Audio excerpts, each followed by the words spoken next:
प्यारे बच्चों, आज हम पढ़ रहे हैं कक्षा 5 का संस्कृत पार्ट 3 जिसका नाम है मूर्खः राजकुमारः। चलिए पाठ प्रारंभ करते हैं।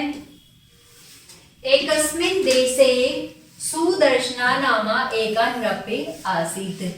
एक देश में सुदर्शन नाम का नृप यानी कि राजा रहता था। तस्य पुत्रः मूर्खः अशिक्षितः गुणहीनः च आसन्।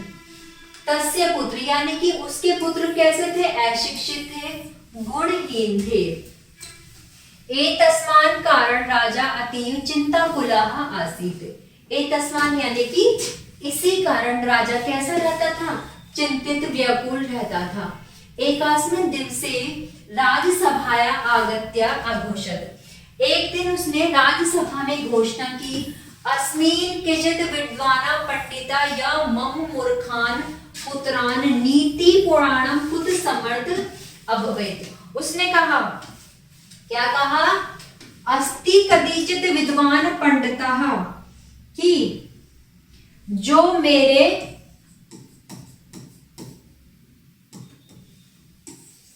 मूर्खान यानी कि मूर्ख पुत्रों को क्या बनाएगा? नैतिक और गुणवान बनाएगा। उन्हें मैं अहम तस्मै प्रभुः धन पुरस्कार रूपे दर्शयामि। उन्हें मैं पुरस्कार के रूप में धन दूंगा। इतः श्रुता विष्णु शर्मा पंडितः कदाचित् विचार्य नृपः सुदर्शनम् उत्साहपूर्वकम् अवदत्, महाराज अहं तेन राजकुमार नीति शास्त्रेषु निराण कार्य समर्थ अस्ति। यह सुनकर कौन?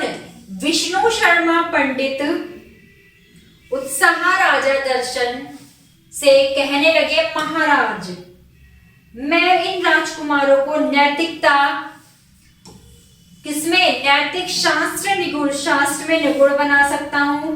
इन्हें मेरे साथ आने दीजिए। ते मया से आगच्छन्तु ते गृहनिवसन्तु मा सता नीति शास्त्रम विद्याः विदन्तु।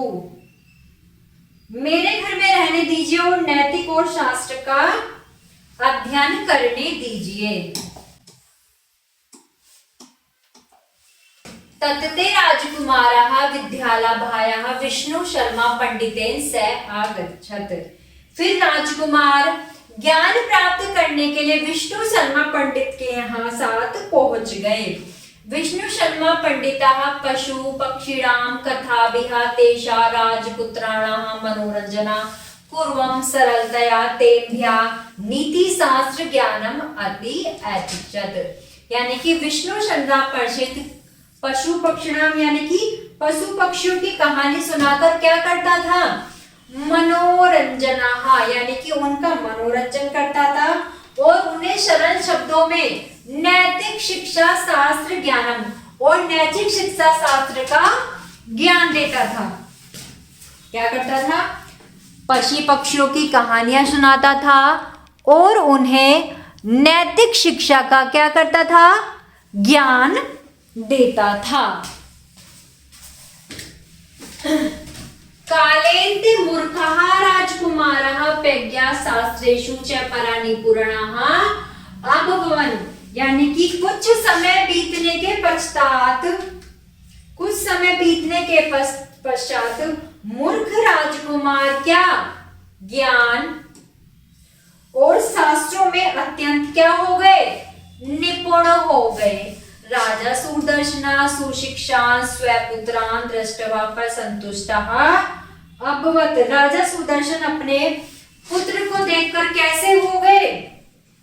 बहुत प्रसन्न हुए। स विष्णु शर्मा पंडिताय विपुलः धनिराशं पुरस्कारोपणम् अक्षत। पुरस्कार लब्धा विष्णु शर्मा अति आनंदम भवत।